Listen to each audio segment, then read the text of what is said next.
Kasi yung mga bossing lagi nakita sa mga post ng group page na mali yung kabit ng ng intake. So dapat ito kasi ganito pwesto, yan. So check niyo mabuti kung patas ito, yan, pantay. Tapos ito naman, itong spring na to dapat nakasabit siya dito mga boss, yan. Yan. So dapat hindi ganito So pag ganyan na agad ang kabit nyo, mali na agad yan mga boss. So dapat nakasabit itong spring. Tapos yung wave washer nandito dapat yan, yan. Yan yung wave washer ito. Ayan yung wave washer kung tawagin. Tapos nakasabit ito dapat. Ganito pagkakabit yan mga idol. Huwag nyo kasi sabay-sabayin. Unahin nyo muna na yung intake.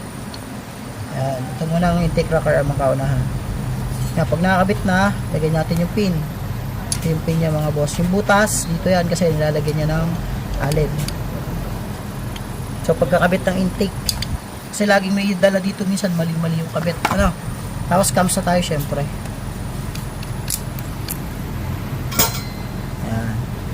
Natin lang is. Tapos, i-press nyo to mga boss.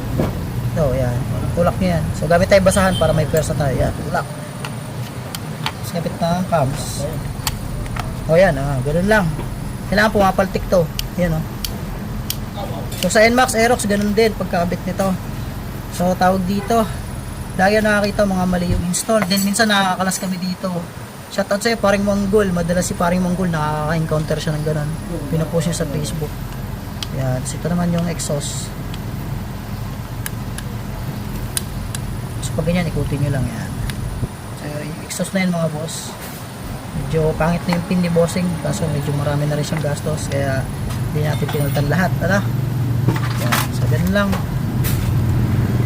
Yan, buo na siya mga boss. Pwede nang gamitin. Sasalpak ka lang sa head. So ganyan pag install, lahat pumipitik to. Yan Yan. So, pag pumipitik yan, ibig sabihin tama yung kabit ninyo. Dapat nakasabit ng maayos. Kasi pag mali kabit nyo din, pipitik. Pagdating sa 7,000 RPM, magkakaroon ng sounds na kakaiba yung motor ninyo. So, ganun lang mga bossing. Sana may nakuha kayo sa ating maiksing video nito.